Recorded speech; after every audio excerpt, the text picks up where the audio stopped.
Hello everyone. आप सभी लोग कैसे हैं? आई होप सभी लोग खैरियत से होंगे, मज़े में होंगे। आज मैं एडेनियम के प्लांट के बारे में आप सभी लोगों से डिस्कस करूंगी।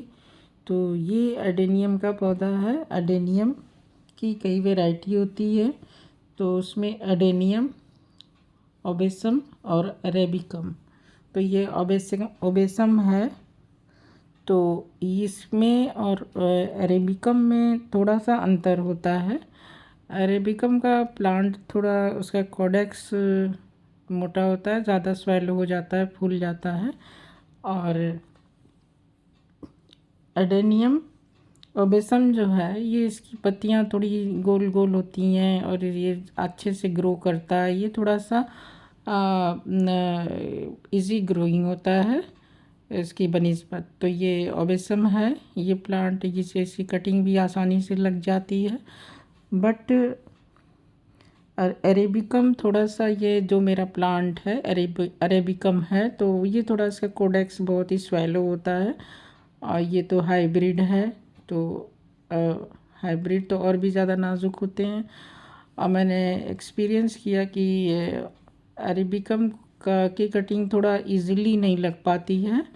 अगर 5-6 कटिंग मैंने लगाई थी तो उसमें 2-3 ख़राब हो गई थी।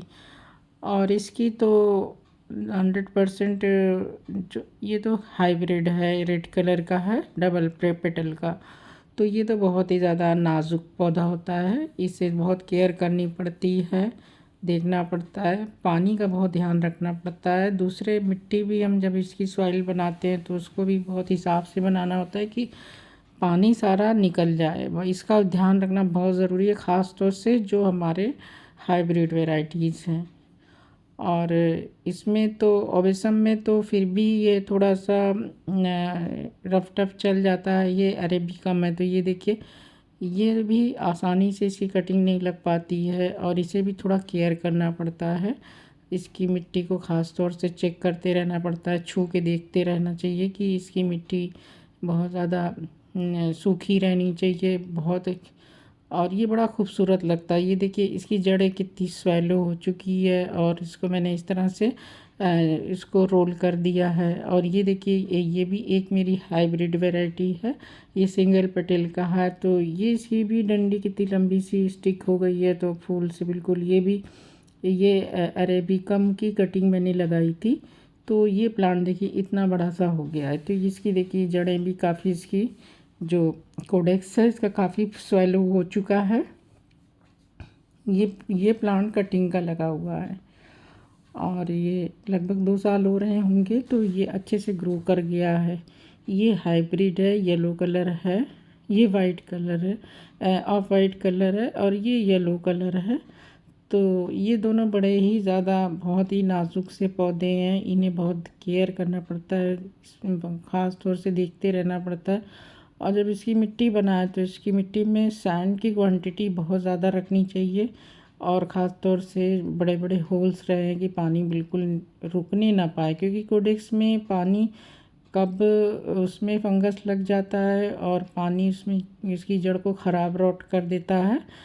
तो ये बहुत ही ज़्यादा इस ध्यान रखने वाला होता है, ख़ास तौर से बरसात में और कोहरे के टाइम में भी बहुत केयर करना होता है।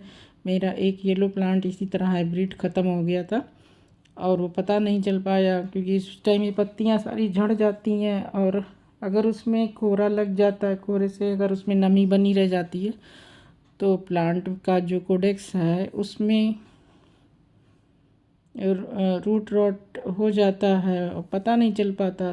तो उसको कोडेक्स को हमेशा चेक करते रहना चाहिए, छूते रहना चाहिए कि अगर ज़रा सा भी उसमें मुलायम अगर लगे कि ये सॉफ्ट हो रहा है, तो फिर तुरंत उसको मिट्टी से निकाल के उसे टांग के सुखा उखा लेना चाहिए। फिर दोबारा जब अच्छे से 2-3 दिन बाहर मिट्टी में से रहे, उसके बाद फिर रिपोर्ट करें। क्योंकि वो अगर उसमें मुलायम होने लगता है कोडेक्स, तो फिर वो पता नहीं चल पाता, फिर वो धीरे धीरे अंदर उसमें बीमारी फैलती रहती है।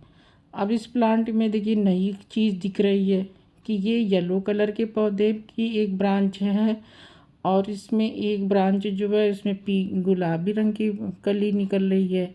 ये तो मेरे समझ से बाहर है, क्योंकि ये येलो इसमें फूल भी खिले हैं और उसमें जो एक ब्रांच निकली उसका कलर बिल्कुल डिफरेंट निकल रहा है। अभी तो मैं इसे दो तीन कम से कम इसे 3-4 दिन लगेगा इसका फूल खिलने में। ये देखिए, ये एक वैरायटी ये भी है, ये भी हाइब्रिड है, डबल पेटल का है। ये बहुत ही खूबसूरत पौधा है, ये भी बड़ा नाजुक है, इसे बहुत देखना पड़ता है विंटर में। तो इसकी बार बार चेक करते रहना पड़ता है कि इसका कोडेक्स छू के हमेशा देखते रहना चाहिए कि इसका कोडेक्स कहीं मुलायम तो नहीं हो रहा है। मिट्टी में पानी बिल्कुल ना रहे, 8 दिन 10 दिन 15 दिन पे ही पानी डालना चाहिए। बिल्कुल डाले ही नहीं पानी, जितना सूखा रहेगा प्लांट उतना ही ज़्यादा आपका सेफ़ रहेगा, क्योंकि मैं इसकी जड़ ही सबसे ज़्यादा फंगस लगने का डर होता है। दूसरे सॉइल जब बनाए तो सॉइल में सैंड की क्वांटिटी रहे। कोकोपीट तो बिल्कुल भी नहीं डालना चाहिए। कई लोग हर चीज़ में कोकोपीट लगा लेते हैं तो उससे प्लांट है, क्योंकि ये इसे इसकी ये मिट्टी, ये इसको रेगिस्तानी फूल भी कहते हैं, डेजर्ट रोज़ कहते हैं। तो इसकी मिट्टी में सैंड और साथ में कुछ कोल वगैरह भी मिला दें, जो कोयले वगैरह जैसे पत्थर के होते हैं वो मिला दें तो और भी अच्छा होता है। तो ये इसका सॉइल बड़ा अलग सा बनाना चाहिए, और उसमें अगर आप कुछ ना मिलाएं तो सैंड की क्वांटिटी ज़्यादा रखें तो भी कोई दिक्कत नहीं आती है, प्लांट चलता रहता है। और रही तो फर्टिलाइज़र तो डालना ही पड़ेगा फ्लावर्स के लिए। मेरे तो ज़्यादातर मैं कोई ख़ास फर्टिलाइज़र का इस्तेमाल नहीं करती हूँ, लेकिन मेरे जो प्लांट्स में फूल बराबर आते हैं मेरे यहाँ घर में जो भी खाद होती है वो गोबर की खाद ही पड़ती है। एक साथ सारे गमलों में एक साथ सारे गमलों में अभी फरवरी मार्च के टाइम में सारे खाद पड़ी, उसके बाद सारे फ्लावर्स आ गए हैं। और एक बार अभी फिर से एक बार पड़ जाएगी तो फिर ये पूरी गर्मी भर फूल खिलते रहेंगे। फिर बरसात में तो खाद डालने से कोई फ़ायदा नहीं होता है, क्योंकि बह जाती है खाद बारिश में, तो उतनी खाद सफिशिएंट होती है। इस टाइम जो है ठंडी खाद डालनी चाहिए। अगर गोबर की खाद थोड़ी सी गर्म होती तो थोड़ी थोड़ी क्वांटिटी डालें, शाम के टाइम डालें तो प्लांट जो है में कोई ख़ास दिक्कत नहीं आती है। मेरे यहाँ तो इसी तरह से खाद पड़ जाती, क्योंकि मेरे पास बहुत काफ़ी गमले हैं।